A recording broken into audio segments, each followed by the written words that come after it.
First of all congratulations. భారతుడు వచ్చాడు. అన్న మీరు ఏ నేషన్ అన్న? అన్న మీరు ఏ నేషన్? మీరు ఏ నేషన్ అన్న?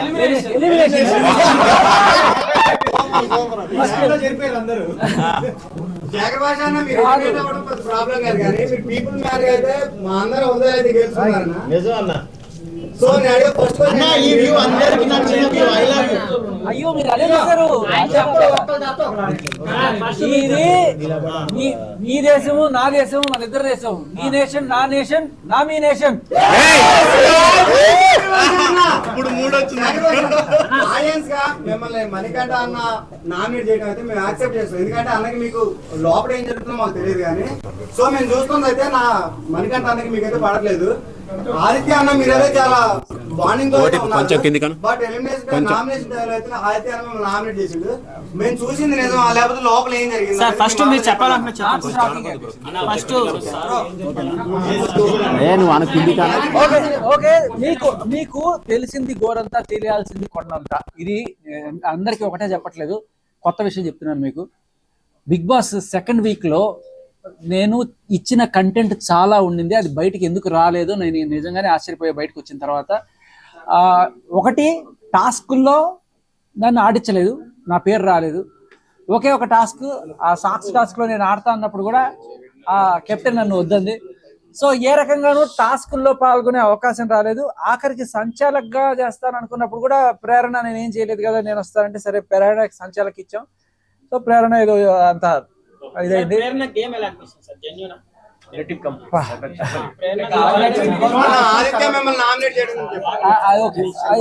ఆదిత్య నన్ను నామినేట్ చేసినప్పుడల్లా నాకు కట్టపొట్ట ఆవుల్ని పొచ్చినట్టే అనిపించేది. కాదు, ఇప్పుడు ఆయన నామినేట్ చేసినా కూడా నేను ఎప్పుడు కూడా నామినేట్ చేస్తే ఏమైతుంది, నాకు జనాలు ఉన్నారు కదా వాళ్ళకి నేను నచ్చితే నేను ఎక్కడికి పోతాను అనుకునేవాడిని. ఆడియన్స్ ఉన్నారు, వాళ్ళు ఓడియన్ అంటారు అనుకున్నాను, బట్ ఆడియన్స్ ఓడిచేస్తాం. కరెక్ట్. ఇంకో పల్లవి ప్రశాంత్ అవుతారని మీరు అంటారన్న? ఓకే. సో నేను ఎలిమినేషన్ అయినందుకు అస్సలు ఏ రకమైన బాధ లేదు. ఎలిమినేషన్ అయ్యి ఇంటికి వచ్చాను హ్యాపీగా. అండ్ ఎలిమినేషన్ చేసిన నా హౌస్ మేట్స్ ని కూడా నేను తప్పు పట్టను, వాళ్ళందరూ కూడా ప్రేమతోనే నేను నా బిడ్డను చూడాలని కోరికతోటి వాళ్ళు ఎలిమినేషన్ చేశారు. బయటికి ఏ రీజన్స్ అయినా చెప్పుండొచ్చు, కానీ నాకు నచ్చని విషయం ఏంటంటే ఈ వారం రోజుల్లో నాకు అవకాశాలు తక్కువ రావడం. మరి అది కావాలనా లేకపోతే దురదృష్టవశాత్త అనేది అది పక్కన పెడితే, సరే టాస్కుల విషయం లేకపోయినా నేను వేసిన జోకులు కావచ్చు, నేను మీకు ఎంతమందికి నేను ఎవరికి తెలియదట ఈ విషయం. ఈ దొంగతనాలు చేస్తున్నారు కదా, అది ఇక్కడ తీసుకొచ్చి ఇది ఇక్కడ చూసి ఎంతమంది చూస్తుంటారు కదా.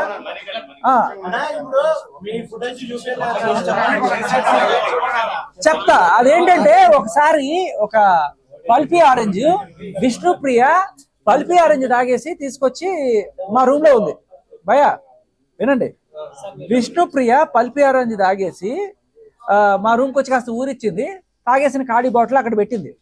అది ఏం చేసుకుంటారులే అని నేనేం చేశాను, ఆ ఖాళీ బాటిల్ పట్టుకెళ్ళి దాంట్లో నీళ్లు పోసి దాంట్లో పసుపు వేసి కొంచెం కారం వేసి కరెక్ట్గా పల్పి ఆరెంజ్ కలర్లో తయారు చేశాను. ఆ బాటిల్ చేసుకొని నేను జేబులో పెట్టుకొని అటు ఇటు తిరుగుతున్నా. ఆదిత్య అటు ఇటు తిరుగుతూ ఏంటి జేబులో ఏముంది ఏమన్నా కొట్టేసావా అన్నాడు. ఎవరికి చెప్పవు కదా అనండి. చెప్పనంటే ఇట్లా తీసి చూపించా, వాళ్ళది వేరే క్లైన్ మాది వేరే క్లైన్ కదా, తీసి చూపించా.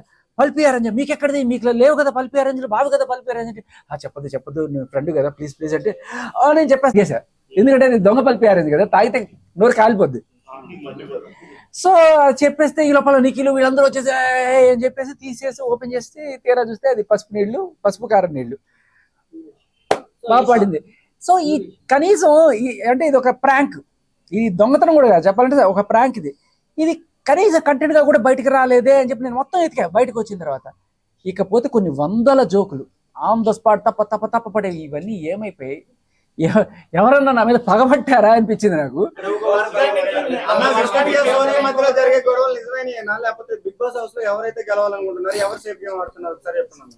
అదే అంటున్నా. ఇంకొకటి ఏంటంటే, ఒకటి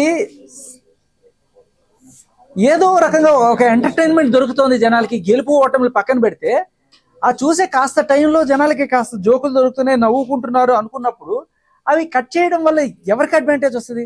అంటే ఒక వర్గానికి ఫేవర్ గా కాదు కదా, వాళ్ళు వర్క్ చేసేదే టీఆర్పీలు జనాల కోసం కదా. సో దానివల్ల ఏ రకమైన లాభం ఉండదు కదా బిగ్ బాస్ కి. సో మరి ఏ రకంగా ఏమైనా టెక్నికల్ ఫాల్ట్ వచ్చి మిస్ అయిందా లేకపోతే? అదే నాకు ఆశ్చర్యం వేసింది. ఇంత మంచి ఇలాంటివి చాలా ఉన్నాయి, చిలిపి చిలిపి ఈవెంట్లు ఈ వారం జరిగినవి ఎక్కడ కనబడకపోగా లాస్ట్ అంటే చూపించకపోతే ఏమవుతుంది, జనాలు వీడు పార్టిసిపేట్ చేయలేదు అనుకుంటారు కదా. ఓటింగ్ శాతం కూడా తగ్గడానికి అదే కారణం. ఇప్పుడు లేకపోతే ఇప్పుడు అతను ఏదో ఆరెంజ్ తీసుకెళ్లి ఇక్కడ దాచిపెట్టాడు, ఈ పసుపు తీసుకెళ్లి ఇక్కడ దాచిపెట్టాడు, ఈ ఉప్పు తీసుకెళ్లి అక్కడ దాచిపెట్టాడు, ఇది మామూలు దొంగతనాలు. కానీ దిస్ ఈస్ ఎ ప్రాంక్. ఇంత చక్కగా మసిపూసి మారేడుకాయ చేసి వాళ్ళ చేత కారం చూసి తాగించడం అంటే నాకు మంచిగా అనిపించింది. ఇది ఇలాంటివి రాకపోవడానికి ఏంటి కారణం అని నాకు ఇప్పటికీ అర్థం కావట్లేదు. Don't know.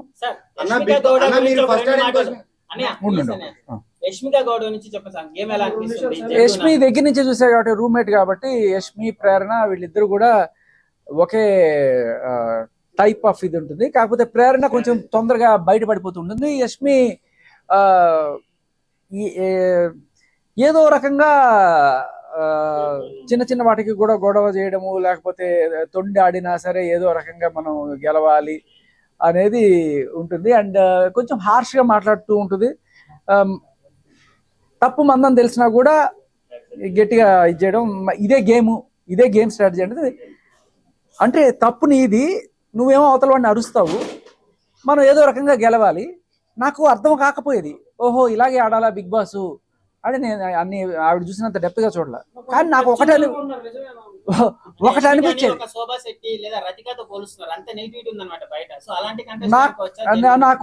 నాకు కొంచెం అప్పుడప్పుడు కోపం వచ్చింది. నేను ఒకసారి అభయ్ కూడా చెప్పాము, లేదు నువ్వు చేసేది కరెక్ట్ కాదని కూడా ఇద్దరం చెప్పాము. కానీ మాకే ఆవిడ శుద్ధులు చెప్పేది, లేదు మీ మొక్కలకి ఏం తెలుసు, గేమ్ ఇట్లాగే ఆడాలి బిగ్ బాస్ లో అంటే. అవునేమో ఇట్లాగే ఆడతారేమో బిగ్ బాస్. కానీ నాకు ఒక డౌట్ అయితే కొడుతుండేది, సరే నువ్వు ఇలా ఆడి గేమ్ అయితే గెలుస్తావు, అక్కడ జనాల్లో బ్యాడ్ అయిపోతావు కదా. ఎన్నాళ్ళు నువ్వు చీఫ్ నుంచి తప్పుకొని బయటకి ఎలిమినేషన్కి వచ్చావంటే జనాలు ఇట్లా పేక మీద కాలేసి తొక్కేస్తారు కదా. సో నేను అదే చెప్పా, నువ్వు గెలుచుకోవాల్సింది గేములు కాదు జనాలు గుండెలు, నువ్వు ఫస్ట్ అది ఆలోచించి అందరికీ అదే చెప్పేవాడు నేను. ఈ సెకండ్ నువ్వు పక్క టీం మీద ఏదో గెలిచాను అని చెప్పి హే అంటావు, ఏదో కాస్త ఫుటేజ్ కోసం ఇట్లా ఓదార్పు యాత్రలు ఏమన్నా చేయొచ్చు.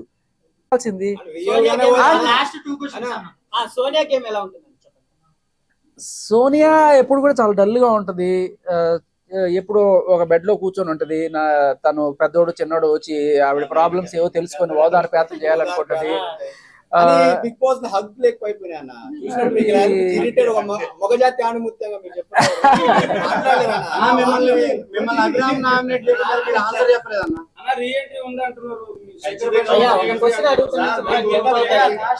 నో ఐడియా భయ్యా.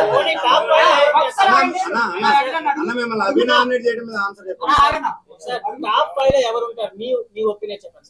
నాకు అంత ఐడియా లేదు, కానీ నాకు నేను కోరుకునే అయితే విష్ణుప్రియ అండ్ సీత ఉంటే బాగుంటుంది అనిపిస్తుంది.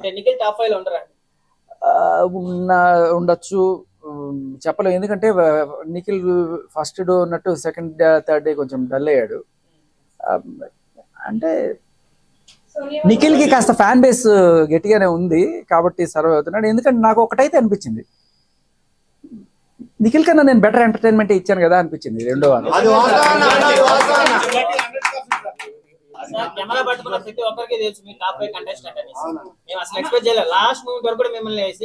అయ్యో మీరు నన్ను అస్సలు, నేను బిగ్ బాస్ ని తప్పు పట్టను, ఎవ్వరిని తప్పు పట్టను, ఆడియన్స్ ని కూడా తప్పు పట్టను. కానీ నేను ఒకటే బాధపడేది ఏంటంటే, నేను ఎలిమినేట్ అయ్యేందుకు కూడా కాదు, నేను ఇచ్చిన కంటెంట్ బయటికి రాలేదే. నా పాయింట్ గెలవడము ఓడడము కాదు. నేను అందరికీ చాలా మందిలో, మీరు యూట్యూబ్ ఛానల్స్లో చాలా మందికి ఇంటర్వ్యూస్ ఇచ్చేళ్ళా.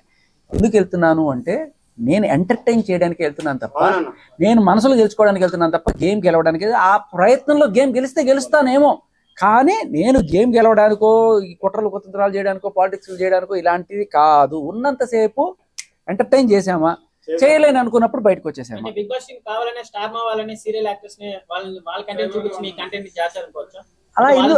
అలా ఎవరైనా కూడా నా ప్రోగ్రామ్ హై రేటింగ్ రావాలనుకుంటారు. ఒకవేళ కనుక నేను చేస్తున్న దానికి రేటింగ్ రాలేదేమో అందుకని వాళ్ళు తీసేసారేమో, మనకు తెలియదు అవన్నీ కూడా. మీరు కొంతమంది ఎంజాయ్ చేస్తుండొచ్చు. నబిల్ విషయంలో అభి మిమ్మల్ని ఎందుకు నామినేట్ చేసిండు? ఒక్క answer అభయ ఆదిత్య మిమ్మల్ని నామినేట్ చేయడం మీద అనే నబిల్ ఎలా ఆడుతున్నారు? నబిల్ చేసిన ఆట తీరుకి సోనియా డాన్స్ చేసింది కదా, అలా మీరు ఏం ఫీల్ అయ్యారు? నాకు నబీల్ చాలా జెన్యున్ గా ఆనెస్ట్ గా ఆడతాడు. తన 100% పెట్టి ఆడదాం అనుకుంటాడు. సో అది నచ్చుతుంది నాకు. కానీ